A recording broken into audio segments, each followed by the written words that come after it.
Entre 2026 et 2040, on va vivre le plus grand transfert de richesse de l'histoire moderne de notre pays. Et dans ce chaos, une poignée d'investisseurs stratégiques va racheter des actifs décotés dans des villes clés, pendant que les autres vont subir tout simplement l'érosion de leur capital. Alors dans cette vidéo, je vais vous présenter votre feuille de route et 3 critères à maîtriser pour bâtir votre futur patrimoine immobilier. Parce que ce qui se profile à l'horizon d'ici les 15 prochaines années ne ressemble à rien de ce que nous avons connu dans l'histoire économique contemporaine. On a une masse colossale d'actifs qui est évalué à environ 9000 milliards d'euros qui s'apprête à changer de main. Et c'est ce qu'on appelle en macroéconomie la grande transmission, c'est le transfert patrimonial sans précédent de la génération des baby-boomers vers leurs descendants. Pour mesurer l'ampleur de ce phénomène, cette montagne de capitaux représente 3 fois le montant total de la dette souveraine française. Alors face à de tels ordres de grandeur, la majorité des observateurs se réjouit, anticipant un afflux de liquidités qui soutiendra mécaniquement les prix de l'immobilier. Eh ben je suis désolé de vous le dire, mais c'est une erreur d'analyse assez monumentale.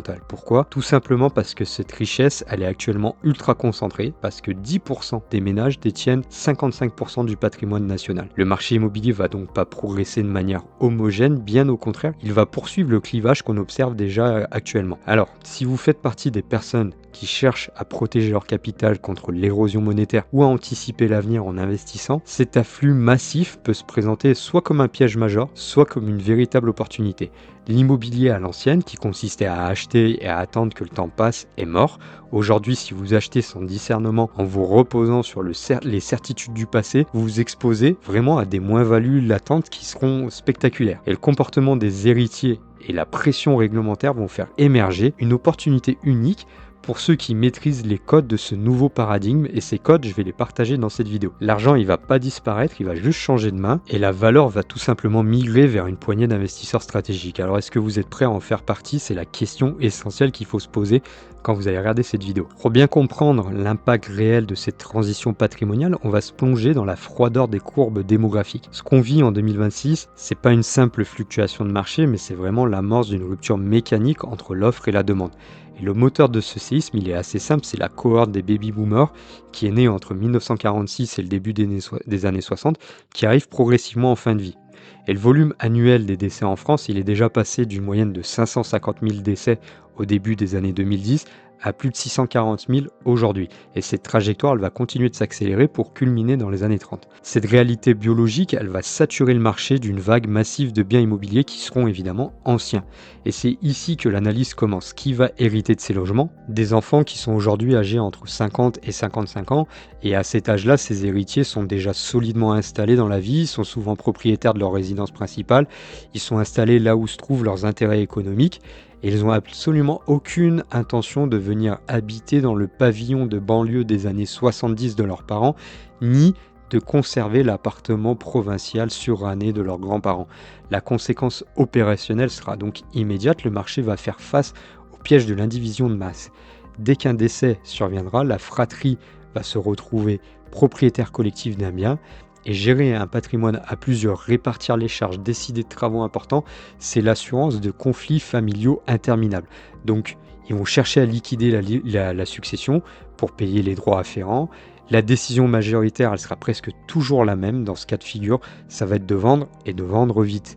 Et cette urgence de liquidité va saturer l'offre de biens mis sur le marché de manière assez désordonnée. Mais cette inondation silencieuse, elle ne va pas frapper la France de manière homogène. Elle va provoquer une érosion des prix structurels et durables hors des zones économiques stratégiques. On assiste déjà à une fragmentation géographique radicale. D'un côté, on a les territoires qui sont résilients et attractifs par l'emploi, qui absorberont ce flux sans sourciller, et donc les prix continueront là dans leur progression ou dans leur stabilisation.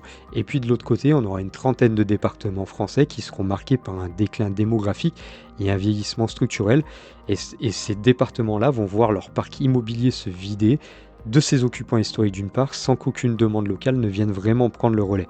Et dans ces zones, la vacance locative, ce ne sera pas un risque temporaire, ça deviendra vraiment une constante systémique. Et acheter un actif dans ces régions en espérant une plus-value latente, et ben ça relèvera vraiment de la folie et de l'aveuglement.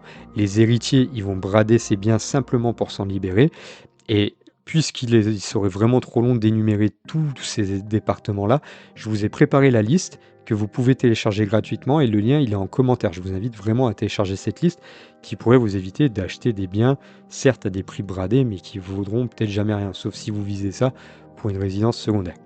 Et j'aurais aussi un mot pour ceux d'entre vous qui possèdent déjà des actifs immobiliers. Ne commettez pas l'erreur de vous croire spectateur de ce tsunami à venir. Si vous possédez des biens dont vous ne vous occupez pas activement, des biens qui stagnent sans rénovation énergétique ou sans mise à jour au niveau des standards de 2026, vous êtes aussi en première ligne parce que cette vague de biens immobiliers qui arrive sur le marché, elle va pas seulement baisser les prix dans certaines zones, elle va établir un nouveau standard de valeur. Demain, un bien qui n'est pas optimisé, qui ne répond pas aux critères de performance actuels, ne sera plus seulement moins rentable, il deviendra tout simplement invendable ou inlouable au prix du marché. Donc si vous vous contentez de laisser vos loyers tomber en espérant que le temps fera le reste, vous risquez vraiment d'être rattrapé par cette vague et vous subirez alors la décote que vous auriez dû anticiper. Être un investisseur averti en 2026, c'est pas seulement acheter au bon prix, c'est surtout auditer son patrimoine pour éliminer les passifs toxiques avant qu'ils ne vous dévalorisent. Si cette augmentation massive de l'offre s'annonce destructrice pour les mauvais gestionnaires, elle va constituer un véritable terrain de chasse idéal pour les investisseurs avertis. Alors comment identifier les actifs qui perdront leur valeur de ceux qui recèlent une opportunité sous-évaluée? C'est toute la géographie de la valeur qui se réécrit sous nos yeux et la clé, elle va vraiment résider dans l'analyse de ce que j'appelle les villes en transition. Qu'est-ce qu'une ville en transition? Tout simplement, ce sont les agglomérations moyennes ou régionales qui possèdent une assise économique réelle, un bassin d'emploi qui est diversifié et une capacité structurelle à absorber les flux de capitaux hérités pour les réinjecter dans l'économie réelle. J'en parle dans pas mal de vidéos, alors n'hésitez pas à aller les regarder.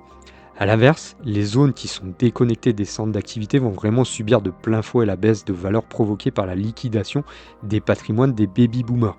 L'opportunité, elle se trouvera plus dans la spéculation sur la rareté globale, mais elle se trouvera dans l'identification locale de ces pôles de résilience capables de capter la demande des nouvelles générations de locataires. Et c'est dans ces villes de transition que va se jouer la bataille de la valeur, sous l'effet d'un autre catalyseur, la révolution verte et la raréfaction des passoires thermiques. Parce que le parc immobilier actuellement détenu par les baby-boomers est par définition vétuste, et c'est un parc vieillissant.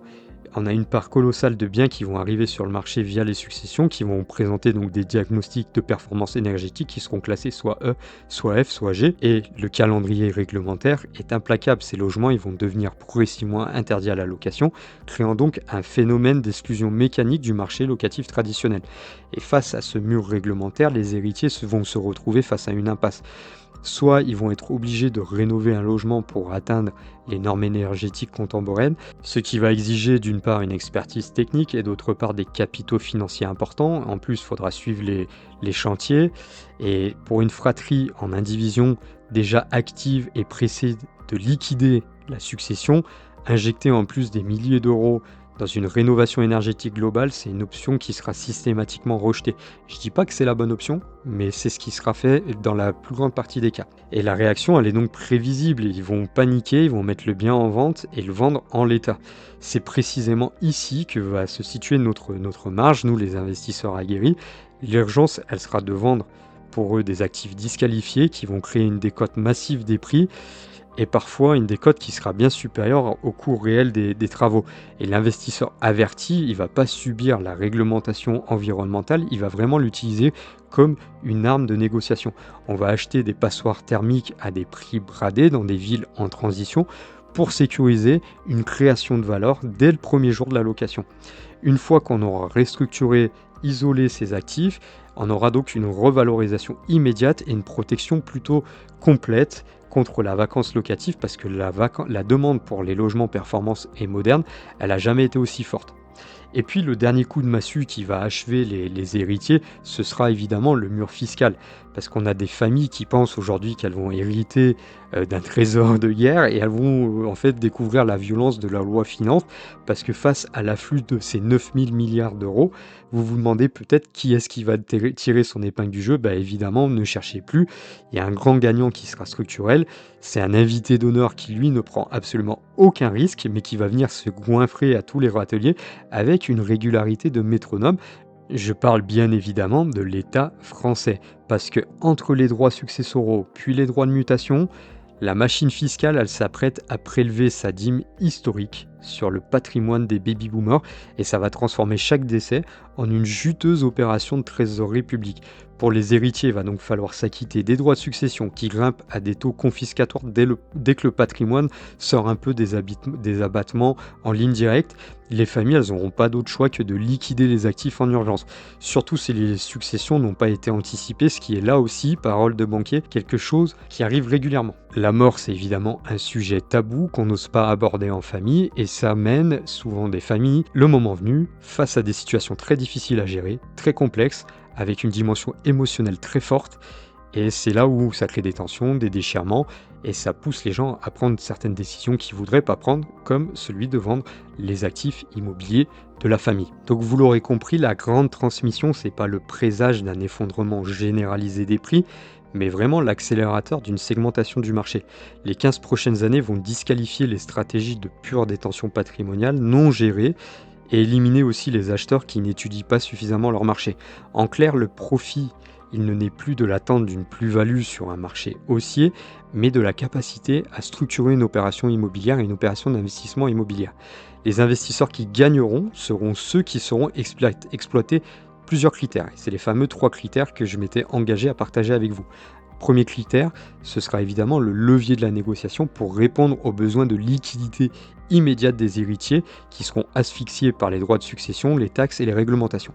Deuxième critère, ce sera le ciblage avec précision des agglomérations moyennes dotées d'un bassin d'emploi résilient. Et puis troisième critère, ce sera la capacité à transformer l'obligation de rénovation énergétique des passoires thermiques en levier de négociation commerciale et surtout en création de valeur avec des biens qui seront rénovés avec une grande qualité. Donc si vous avez des projets immobiliers, ça tombe bien, je suis capable de vous accompagner pour acquérir ces 3 critères. Négociation, détection et rénovation. Donc je suis là pour vous accompagner. Écrivez-moi simplement en commentaire, je vous enverrai mon adresse mail et puis on pourra faire le point ensemble sur votre projet immobilier. Et puis sinon, si ce genre d'analyse vous plaît, n'oubliez pas que vous pouvez et vous devez vous abonner à la chaîne. C'est une chaîne qu'on est en train de lancer, que je suis en train de développer. Vous voyez, c'est des analyses de grande qualité. N'oubliez pas aussi de liker la vidéo et si possible de la partager auprès d'amis. Si vous êtes une bande d'amis intéressés par l'investissement immobilier, c'est vraiment important pour moi. Vous allez me donner beaucoup de force en faisant ça.